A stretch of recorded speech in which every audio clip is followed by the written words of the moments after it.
ಸೀಗೆ ಗುತ್ತಿಯಲ್ಲಿ ಕೆಮ್ಮತ್ತಿ ನೆರಳಲ್ಲಿ ಮಾದೇವ ವರುಗವರೇ ನಮ್ಮ ಮಾಯ್ಕಾರವರು ಗವರೇ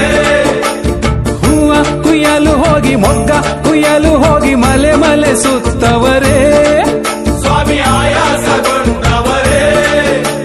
ಸಾಕಾಗಿ ಬಂದವರೇ ಅಮ್ಮಮ್ಮ ಚೋಕಾಗಿ ಬರುಗವರೇ ಸ್ವಾಮಿ ಸಾಕಾಗಿ ಬಂದವರೇ ಅಮ್ಮಮ್ಮ ಚೋಕಾಗಿ ಬರುಗವರೇ